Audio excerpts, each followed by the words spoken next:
السلام علیکم دوستو، آج کی اس ویڈیو میں ہم تاریخ کے ظالم ترین لوگوں میں سے ایک یعنی چنگیز خان کے پوتے ہلاکو خان کی موت کا عبرتناک واقعہ آپ کی خدمت میں لے کر حاضر ہوئے ہیں۔ دوستو، ہلاکو خان تاریخ کے چند ان لوگوں میں سے ایک ہے جنہوں نے ہزاروں نہیں، لاکھوں نہیں بلکہ کروڑوں انسانوں کی زندگیاں ختم کیں۔ دوستو، ہلاکو خان نے بغداد کی اینٹ سے اینٹ بجائی اور وہاں پر انسانی کھوپڑیوں کے مینار بنائے۔ دوستو، ہلاکو خان کی موت کا عبرتناک واقعہ کچھ اس طرح بیان کیا جاتا ہے کہ ہلاکو خان نے ایک مرتبہ کسی جگہ کو فتح کیا اور اس جگہ کے مظلوم لوگوں کو قتل کرنے کے لیے 3 صفوں میں کھڑا کر دیا گیا۔ ان کے سامنے ان کی موت کا نظارہ کرنے کے لیے ہلاکو خان بڑی ہی شان سے اپنے گھوڑے پر بیٹھا ہوا تھا اور ہر طرف منگول فوج کی صفیں کھڑی تھیں۔ کچھ ہی دیر میں ہلاکو خان نے حکم دیا اور جلادوں نے مسلمانوں کے سر ایک ایک کر کے قلم کرنے شروع کر دیے۔ ہلاکو خان اس نظارے کو دیکھ کر بہت ہی لطف اندوز ہو رہا تھا کہ اسی اثناء میں اس کی نظر ایک مسلمان بوڑھے بزرگ پر پڑی۔ ہلاکو خان نے دیکھا کہ جیسے ہی جلاد مسلمانوں کی گردنیں اڑاتے ہوئے اس بزرگ کے قریب پہنچے، وہ جلدی سے پیچھے ہٹا اور دوسری صف میں چلا گیا۔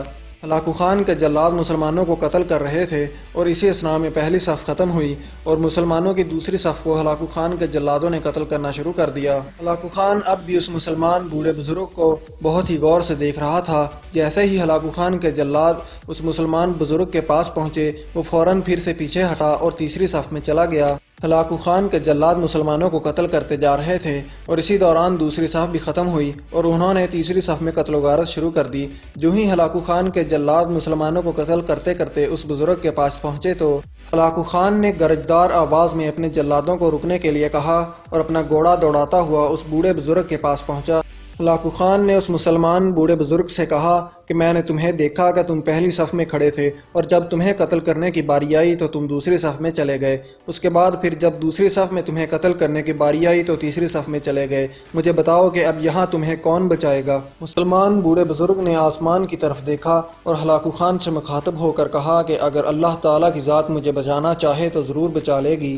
اس کے بعد ہلاکو خان نے ایک زوردار کہکا لگایا اور بہت ہی تیزی سے میان سے اپنی تلوار کھینچی۔ تلوار کو میان سے کھینچنے کے دوران ہلاکو خان کی تلوار پر پکڑ زیادہ مضبوط نہ رہی اور تلوار اس کے ہاتھ سے پھسل کر زمین کی طرف گری۔